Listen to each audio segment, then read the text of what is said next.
রান্না করতে যাবো বলে সবকিছু গুছানো চলছে। আজকে এখনো পর্যন্ত কেউ আসেনি, আমি শুরু করে দিয়েছি।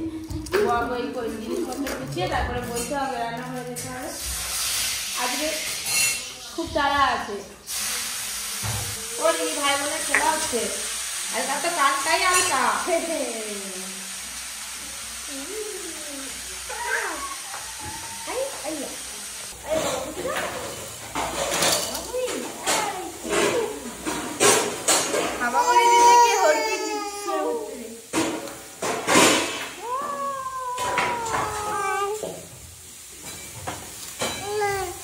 আপনারা তো শুনেছেন আজকে পরি আর অর্জুনের ভ্যাকসিন আছে। ওই হেলথ সেন্টারে দিদিকে ফোন করেছিলাম যে একটা দিক করে যাবো, ওই করে আর কি, ওই করে তাড়াতাড়ি চলে এলাম রান্না করতে। আজকে আমাদের তো এবার রান্না বান্না শুরু হবে, তো আপনারা দেখতে থাকুন। শীতের স্পেশাল খিচুড়ি হবে আজকে, কিন্তু অনেক দিন সারা শীতে এখনো পর্যন্ত একদিনও পপি কিচেনে খিচুড়ি হয়নি, আজকে হবে খিচুড়ি। দাদু যা খুশি হবে না খিচুড়ির নাম শুনলে, দেখবে তাহলে খিচুড়িতে খেতে মজা। খিচুড়ি রান্না হবে, অনেক সবজি, দুজন না কাটলে কিন্তু তাড়াতাড়ি কাটা হবে না, করে দুজনে মিলে বসে পড়েছি, সাজিয়ে সাজিয়ে সব সবজি কাটা চলছে। দেখতেও যেমন হয়েছে সাজানো সবজিটা, খিচুড়ি রান্নার পর খাওয়াও দেখবেন হেভি লাগবে। খাওয়া দাওয়া যে জমজমাটি হবে। খিচুড়ির জন্য একটা বিশাল বড় হাঁড়ি বসিয়েছি, দেখুন দুবেলা ধরে খিচুড়ি খাওয়া হবে, শাশুড়ি মা বলেছে, ওই করে তো এত বড় হাঁড়ি বসিয়েছি। দুপুরবেলা খাবো আবার রাত্রেবেলা। বাসি খিচুড়িটাই তো খেতে ভালো লাগে, ওই জন্যই তো মাসিমা বলেছে বেশি করে করো। রোমান তো পপি কিচেনে রান্না করতে গেছে, আমি পুজোটা সেরে নিই, পুজো সেরে আবার পরীকে চান করাবো, খাওয়াবো।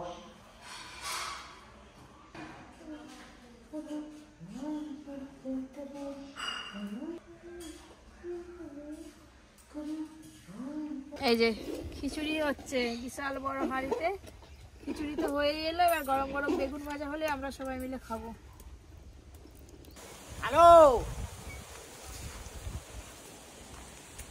চলো। আমি তো চুকুটাকে আমি আগে দেখেছি। ও দাদু চুকু আসতেছে, তুমি দাঁড়াও।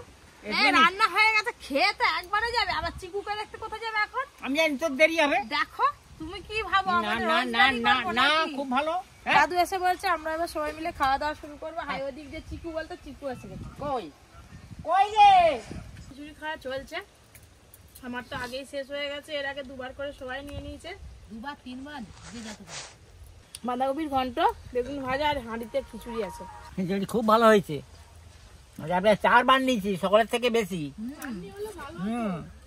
বাঁধাকপি কপাল নিয়েছে ভালো, বাঁধাকপি 2 বার আর নয়। খিচুড়ি আর এই যে বাঁধাকপি ঘন্ট, সব পাতা পরিষ্কার, এত সুন্দর হয়েছে। রান্নাঘরে বসে খাওয়া দাওয়া হয়ে গেল, সাথে অর্জুন এসছে, অর্জুনেও খেয়ে নিয়েছে। এবার আমি, অর্জুন, পরি আর কাকিমা তিনজনে মিলে হাসপাতাল যাবো, নাহলে মা যাবে, যে কোনো একজন। তোকে কে ধরে?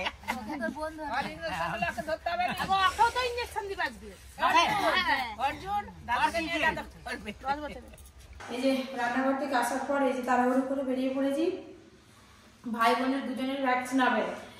ওর জন্য 10 বছরের ভ্যাকসিন হবে, পরি 9 মাসের।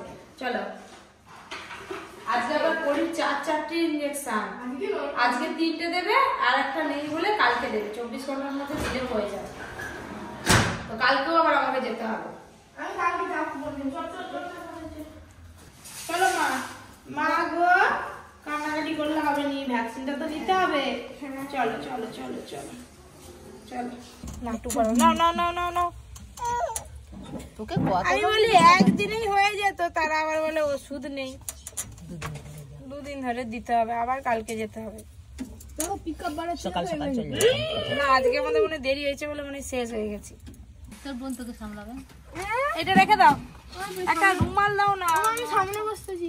বস, ওই সাদা কাপড়টা, একটা সাদা কাপড় দাও তো কাকিমা।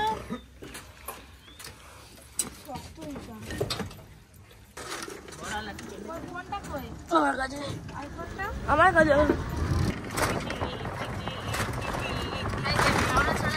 আরে এত নড়তে যে আস্তে চালাও না, রাস্তা ভালো হয়ে গেছে বলে। আরে কি নড়তে, এই যে মেইন রোডে উঠে পড়লাম, স্যাক করে পৌঁছে যাবো আমাদের বাজারেই আর কি হাসপাতাল। সরকারি যে ভ্যাকসিনগুলো ওখান থেকেই নিই। তারপরে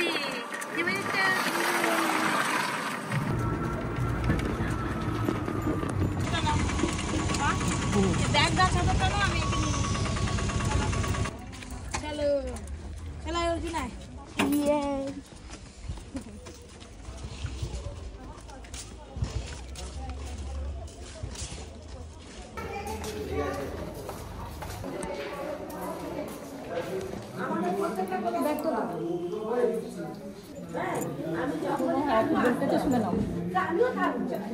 আর অর্জুনের হয়ে গেল হাতটা সোজা করে রেখেছে নাড়তে পারছে না ভাই বোনের ইনজেকশন লাগছে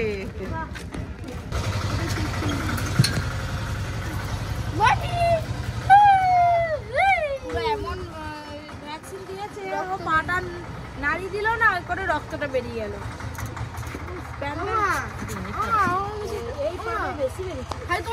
ওই তুলোটা ফেললো রক্ত ওই তুলোটা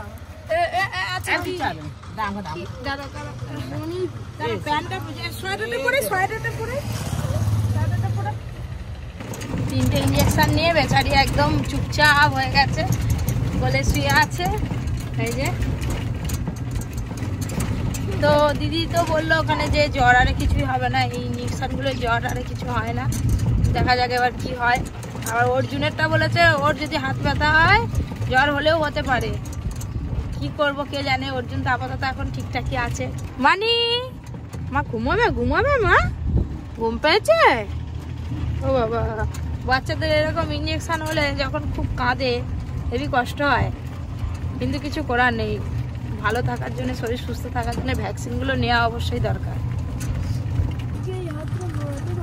তুই যত নাড়াচাড়া করবি তত ভালো ব্যথাটা কম হবে আর সোজা করে রেখে দিলে ব্যথা হবে বাড়ি পৌঁছে গেলাম এই যে হাই আপনাদের দাদা বসে বসে কি করছে কে জানে হ্যাঁ চলো হাই বাবা ঘুমাচ্ছে এখানে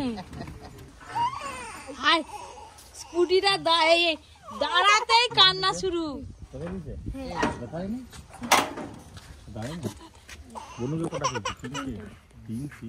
একসাথে ও বাবা মানে কাঁদবে তারপর আবার একটা সঙ্গে সঙ্গে ধরো না একটু ধরো না নাও না আমি নিতে পারবো না আজকে ভয়ে তো আর নিবেনি কোথায় লেগে যাবে মামা মনে রক্ত বেরোচ্ছিল বাবা ইনজেকশন দিয়েছে হাই হাই গো মুখ পুরো লাল হয়ে গেছে যা কালকেই ভালো হয়ে যাবে আবার বিকেলবেলা খাওয়া দাওয়ার পর একটু বেরিয়েছি সাইড সিনে যাব নদীর পাড়ে অন্যান্য দিন তো একটা বাগানে যাই আপনারা দেখেছেন তো আজকে আর একটা অন্য বাগানে যাব এই বাগানে সবজি শুধু দেখবেন আপনারা কত রকমের যে সবজি আছে তার ঠিক নেই আমি শঙ্কর আর আপনাদের দাদা তিনজনে যাচ্ছি নতুন নতুন রাস্তা হয়েছে এটা দিয়ে এখন গাড়ি যেতে দিচ্ছে না আপাতত হাঁটার মতো অবস্থায় আছে আর কি হাঁটতে পারছি তো গাড়িটা ওই পারে রাখা আছে ওইখান থেকে গাড়ি উঠবো হাঁটতে ভালো লাগে না খাওয়া দাওয়ার পর হাঁটতে খুব কষ্ট হয় সকালবেলা হাঁটি তবু ঠিক আছে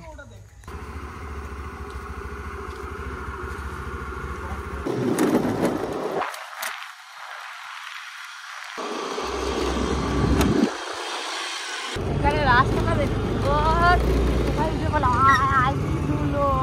বাবা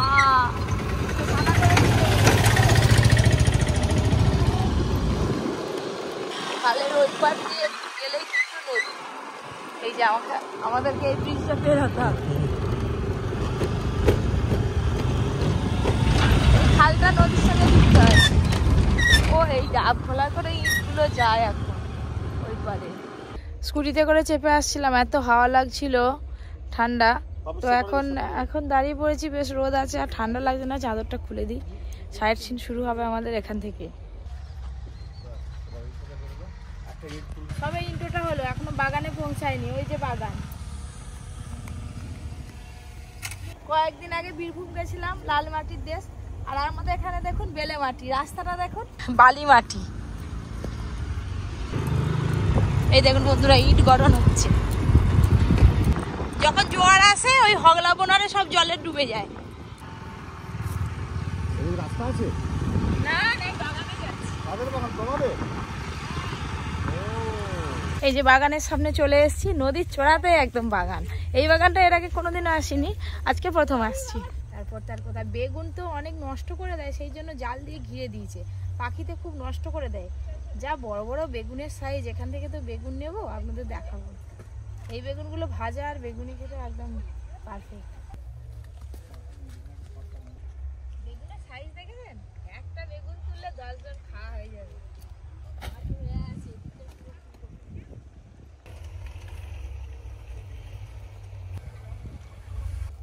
ওই যে বেগুন ক্ষেতটা দেখুন কত বড়, আমি শুধু ধার দিয়ে দিয়ে কটা বেগুন তুলে নিই। টমেটো গাছগুলো এত ঘন, আপনাদের দাদা ক্যামেরা নিয়ে আর ভেতরে ঢুকতেই পারছেন, পুরো মানুষ সমান করে টমেটো গাছ। ওই দেখুন বন্ধুরা, দূরে সূর্যটা অস্ত যাচ্ছে। সবজি ক্ষেত থেকে তো সবজি তোলা হয়ে গেল, এবার বাড়ি যাব। আর নদীর ধারটা কিরকম পরিবেশ আপনাদের দেখাবো।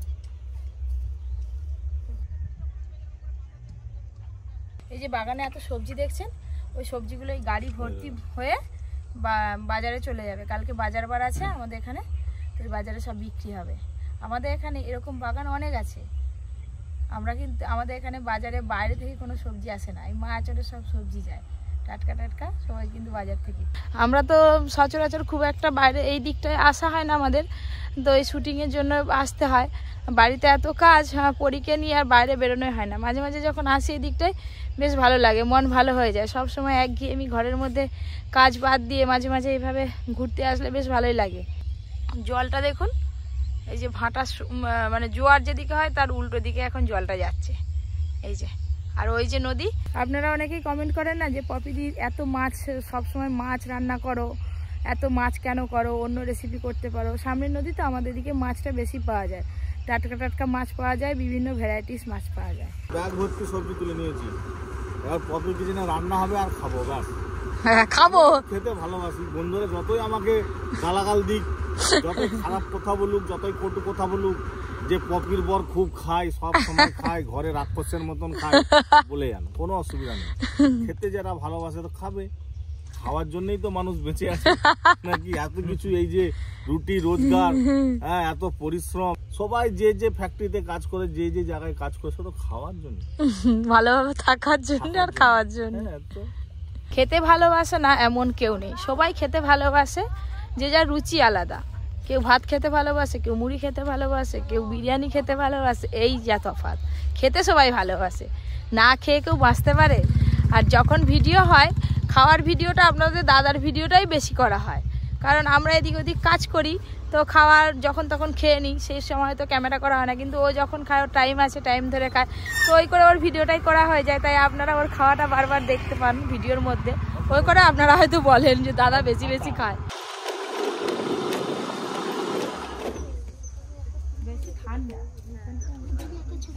সারাদিন করে বাড়ি ফিরলাম, তারপরে দেখলাম কত দিদিভাইরা সব চলে এসছে আমার সঙ্গে দেখা করবে বলে। তো এই যে পরীকে নিয়ে বেরিয়ে পড়েছি, একটু কথা বলবো, ছবি তুলবো, তারপরে চা খাওয়া হবে। তুমি একটু টাটা করো, টাটা টাটা। তাই তাই তাই তাই তাই তাই। আজকে বেশ ঠান্ডা পড়েছে, কালকে একটু গরম গরম ছিল, কিন্তু আজকে খুব ঠান্ডা।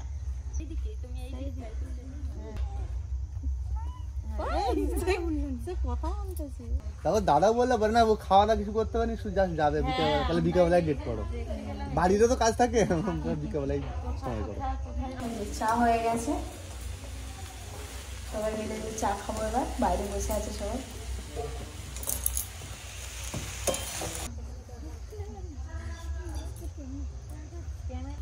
কেউ বিস্কুট নেবে না? না ঠিক আছে। কোথায় গেল দাদু? দেরি করে আসে, 11টা সাড়ে 11টার দিক করে আসে। আর চাটা খাওয়া দাওয়ার পর সবার সঙ্গে সেলফি তুলে সবাই বাড়ি চলে গেল। আর রাতে হবে বাঁধাকপির তরকারি হয়ে গেছে, রুটি হবে। যে পরিচালনাকে নিয়ে বসে বসে সবার সঙ্গে গল্প করছি। আমি ওই সবজি বাগানের গল্পটাই করছি, যে ওই সবজি বাগানটা এখনো তোমরা কেউ যাওনি কোনোদিন, সামনে এই গাড়ি ভর্তি সব লোড হয়ে সব চলে যাচ্ছে কালকের জন্য। এই এত বড় বড় ফুলকপি, বাঁধাকপি, বেগুন গুলো এত বড় বড় না না বলছি 9টা 9:30 পর কি থাকবে?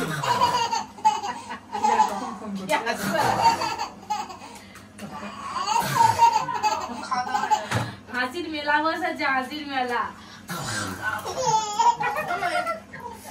একবার হলেও স্টুডিওয়ে আনতে হবে সন্ধ্যেবেলা, সবাই কাজ করবে আর হ্যাঁ বসে বসে দেখবে, আলো দেখবে, আওয়াজ শুনবে, এডিটিং মাছ দেখবে। লাইটটা জ্বালানি কেন মাছের? এই দেখ আলো জ্বলে গেছে। এই ঠান্ডার সময় রাতে রুটিই বেশি ভালো লাগে, ভাত ভালো লাগেনি। যে রাতের জন্য রুটি হচ্ছে, বৌমা এসব হবে, এই যে রুটি হচ্ছে।